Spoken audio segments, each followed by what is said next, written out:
There is a generation that has experienced both sides of communication. They remember waiting for a call that never came, and now they can't have dinner without checking their screens. That generation is us, and the cell phone was never just a device. In 1973, you are born in Brazil, where a landline is a middle-class symbol. Not everyone has one. On your street, maybe one or two neighbors do. To make a call, you visit someone's house or use a payphone. The phone on the living room wall is a monument. When it rings, everyone stops. Who will answer? What is it? A call in childhood was an event. Someone took the initiative, dialed, and waited. It was a human voice choosing to connect with you. Do you remember this ritual? The voice calling down the hallway, the steps toward the device, the wait as you arrived. Communication was a ceremony that now seems from another planet. Back then, being disconnected was the norm, and connection was special. Your generation is the last to be born into this world and the first to experience everything that followed. This unique position between two worlds will never happen again. In the late 80s and early 90s, you are a teenager. The cell phone appears, huge, heavy, with an antenna. It's expensive, meant for doctors and executives, not your age group. But you saw it on someone's belt or in a friend's father's car. It symbolized power, mobility, belonging to a world not yet open to everyone. The first cell phone for your generation was different, smaller, more accessible, but not for everyone. In your group, who had it and who didn't was known without being said. The cell phone number became social currency.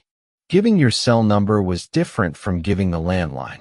The landline was the family's, the cell phone was yours. It was direct contact with you, no mediation. This distinction was significant. Whoever received the cell phone got access. The landline was the public version of you. You managed this difference with more care than any privacy policy that would come later. In your early 20s, it's the early 2000s in Brazil. The cell phone is in your hand, smaller, cheaper, with SMS. Relationships change. Before cell phones, you made plans on a Friday morning and met at the agreed place that night. There was no real-time confirmation. Either you were there or you weren't. Trust was a given, not a negotiation. With cell phones, making plans became dynamic. What time are you leaving? Where exactly? Did the plan change? Is someone else coming? Communication before the communication took up as much space as the communication itself. Social life became more connected and more anxious. You knew where people were, and when you didn't, there was unease. Silence, once normal, became a sign of something wrong. The cell phone inverted the norms silently, gradually, and completely. Your generation saw this inversion in real time. You lived before and after and know what was lost. The comfortable silence, the undocumented presence, the moment that didn't need recording to have happened. At 30, it's the mid-2000s. The smartphone appears, first the BlackBerry, then the iPhone in 2007, changing everything. The cell phone becomes a work tool. Email, agenda, client, boss, all in your pocket. Having a corporate cell phone was a symbol of trust and importance. It was a compliment disguised as an obligation. You accepted it because being available meant being valued. The boundary between personal life and work was never clear in Brazil, and the cell phone formalized this. It was true for a while until availability became an expectation. Silence on a Sunday afternoon generated guilt, not rest. The work cell phone was a trophy until you realized it had strings attached, pulling you. At 40, you have the latest smartphone. A camera that would embarrass any from your teenage years. Instagram, LinkedIn, WhatsApp, all with multiple groups. You post carefully. The trip, the special dinner, the professional event, the achievement. What doesn't go online is the boring Sunday, the failed project, the argument, the tight month. These stay out of the showcase. The showcase is a narrative of the version of you that you want the world to see. Active, successful, well-traveled, present with family, professionally relevant. Every photo posted silently asks, "Did you see that I was there?" It's not pure vanity. It's the same question, am I enough? In a new form, the cell phone turned life into a symbol. Here's the cruel paradox. You were in incredible places, but part of you was always on the next post, the caption, the reaction. Am I living this or photographing this? This question was present in every moment worth recording. And the honest answer was, both, and neither completely. In your 50s, there's a fatigue that's not physical. It's from divided presence. Waking up to the screen, family dinners with the phone on the table. You notice things that used to go unnoticed. Meals with everyone on their devices. Conversations interrupted by notifications. A child asking a question while you stare at the screen. It starts to bother you. Not from the outside in, but from the inside out. Something is lost in this permanent availability that costs more than it's worth. But this here never ends.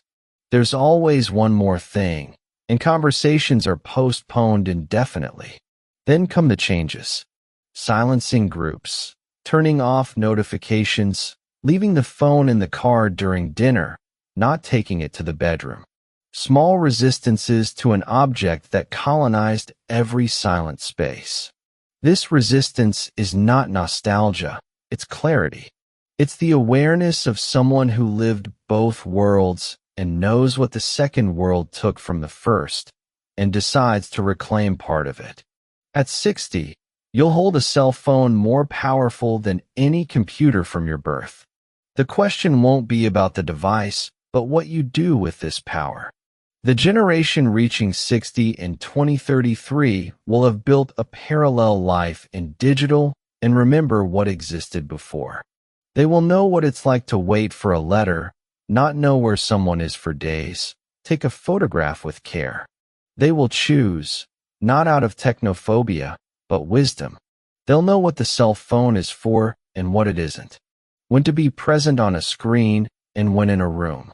This phrase, which sounds antiquated to those who never called, will be wisdom from someone who knows what a voice carries that a text does not. Urgency, emotion, human presence. The cell phone returns to being what the landline was in childhood, an instrument of real connection, not constant performance. At 60, this is not a loss, but discrete freedom, not needing a device to know who you are. The cell phone was never just a device. It was modernity's most honest mirror, recording everything, not just what you wanted to show, but what you chose to hide. Childhood without it taught that connection is effort, presence is choice, silence is comfortable. Adolescence with it taught that access is currency, availability is a symbol. The 30s taught that being connected is important, and importance has a price. The 40s showed that life can become content if you're not careful. The 50s brought back a question childhood never needed to ask. Am I here, or am I documenting that I'm here? This question is your generation's gift to the next. Not the answer, but the question. Those who never lived without it don't know what they're missing. Those who know what was lost have the responsibility to name it. The rarest position is someone who lived both sides and survived to tell the tale. This is your position. Use it.